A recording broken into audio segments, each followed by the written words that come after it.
নমস্কাৰ। এই মুহূৰ্তত লৈ আহিছো অসমবাসী ৰাইজৰ কাৰণে সন্ধিয়াৰ কেইবাটাও বিগ ব্ৰেকিং নিউজ। আজি হৈছে 1 এপ্ৰিল। ৰাজ্যৰ কোটি কোটি জনসাধাৰণৰ বাবে লৈ আহিছো কেইটামান গুৰুত্বপূৰ্ণ খবৰ। বৃদ্ধি পাব অৰুণোদয় আঁচনিৰ ধন, বাঢ়িব চাহ শ্ৰমিকৰ মজুৰি, খেদিব বাংলাদেশী, 1 লাখ লোকলৈ চৰকাৰী ঘৰ, 2 লাখ চৰকাৰী চাকৰি, রেশন কার্ডের হিতাধিকারীয়ে পাব ফ্রি রেশন সামগ্রী, 31 টাকায় সুপার গ্যারান্টি। এটা মাত্র ভুল করিলেই প্রার্থিত্ব বাতিল হব প্রার্থীর। হিমন্তর পৰা গৌরব গগৈলৈকে কড়া নজর নির্বাচন আয়োগৰ। লগতে অসম তথা ভাৰতবৰ্ষৰ বিভিন্ন প্ৰান্তৰ পৰা যুগত কৰা হৈছে কেইবাটাও গুৰুত্বপূৰ্ণ খবৰ। এনেবোৰ খবৰ নেতো পাই থাকিবলৈ চেনেলটো সাবস্ক্ৰাইব কৰি ভিডিঅ'টোত এটা লাইক কৰিবলৈ নাপাহৰিব। হয় বন্ধু বান্ধৱীসকল, আজি আমাৰ প্ৰথমটো খবৰ খুবই গুৰুত্বপূৰ্ণ খবৰ।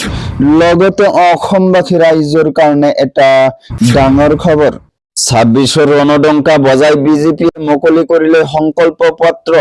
রাজ্যবাসীলৈ বিজেপিৰ 31 টাকাই গ্যারান্টি। বৃদ্ধি পাব অৰুণোদয় আঁচনিৰ ধন, 1250 টকা নহয় 3000 টকাকৈ লাভ কৰিব অৰুণোদয় আঁচনিৰ হিতাধিকাৰীয়ে। চাহ শ্ৰমিকৰ বৃদ্ধি পাব মজুৰি। শ্ৰমিকৰ পাৰিশ্ৰমিক 280 টকাৰ পৰা হ'বলৈ 500 টকা। 5 বছৰত 2 লাখ যুৱক যুৱতীয়ে পাব চৰকাৰী চাকৰি। ৰেশন কাৰ্ড থকা প্ৰতিটো পৰিয়ালে পাব ফ্ৰী ৰেশন। ডাল, চেনি, নিমখৰ লগতে পাব মিঠাতেল। অসমক বানমুক্ত কৰাৰ প্ৰতিশ্ৰুতি। লাখপতি বাইদেৱে লাভ কৰিব 25,000কৈ টকা। 15 লাখকৈ লোকে লাভ কৰিব প্ৰধানমন্ত্ৰী আৱাস যোজনাৰ চৰকাৰী ঘৰ। অবৈধ অনুপ্ৰৱেশকাৰীক চিনাক্ত কৰি বহিষ্কাৰ। মিছন বসুন্ধৰাৰ জৰিয়তে ভূমিৰ অধিকাৰ প্ৰদান। প্ৰাক প্ৰাথমিকৰ পৰা স্নাতকলৈকে শিক্ষা হ'ব বিনামূলীয়া। 10 লাখ যুৱক যুৱতীয়ে পাব 2 লাখকৈ টকা। ক্ষুদ্ৰ আৰু উপান্ত কৃষকক দিব 11,000কৈ টকা। পুনৰ কৈছো 10 লাখ যুৱক যুৱতীয়ে পাব 2 লাখকৈ টকা।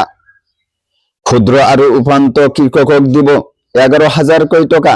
6 জনগোষ্ঠীক জনজাতিকৰণৰ বাবে মন্ত্ৰী গোটৰ পৰামৰ্শ কাৰ্যকৰীৰ ব্যৱস্থা। 26ৰ ৰণডংকা বজাই বিজেপিয়ে মুকলি কৰিলে সংকল্প পত্ৰ। রাজ্যবাসীলৈ বিজেপিৰ 31 টাকাই সুপার গ্যারান্টি। তার পিছত জনাইছো আমার দ্বিতীয়টো খবৰ, খুবই গুৰুত্বপূৰ্ণ খবৰ। লগতে অসমবাসী ৰাইজৰ কাৰণে এটা ডাঙৰ খবৰ।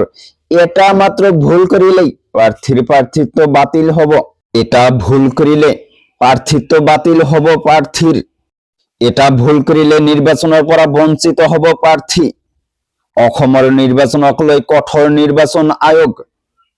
নির্বাচনী ব্যয় 40 লাখৰ অতিক্ৰম কৰিলেই বিপদ।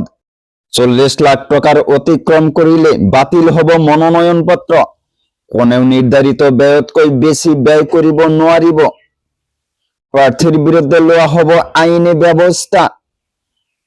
প্ৰতিগৰাকী প্ৰাৰ্থীৰ প্ৰতি কড়া নজৰ আয়োগৰ। হাই প্ৰফাইলছ প্ৰাৰ্থীৰ ক্ষেত্ৰতো একেই নিয়ম হ'ব প্ৰযোজ্য। কাৰা নজৰ হিমন্ত বিশ্ব শৰ্মা আৰু গৌৰৱ গগৈ। ডিজিটেল প্ৰচাৰৰ ব্যয় নিৰ্বাচনৰ ব্যয়ৰ ভিতৰত ধৰা হ'ব। অনলাইন বিজ্ঞাপন, স্পন্সৰ কন্টেন্ট ধৰা হ'ব নিৰ্বাচনী ব্যয় হিচাপে। ফেচবুক, ইনষ্টাগ্ৰামত কঠোৰ নিৰীক্ষণ নিৰ্বাচন আয়োগৰ। নিয়মিতভাৱে পৰ্যবেক্ষণ কৰা হৈছে প্ৰাৰ্থীৰ একাউণ্ট। এটা ভুল কৰিলে প্ৰাৰ্থিত্ব বাতিল হ'ব প্ৰাৰ্থীৰ। বন্ধুসকল, এইখিনি আছিল দিব লগা আজিৰ ইনফৰমেশ্যন। ভিডিঅ'টো ভাল লাগিলে চেনেলটো সাবস্ক্ৰাইব কৰিবলৈ নাপাহৰিব। Thank you for watching my full ভিডিঅ'।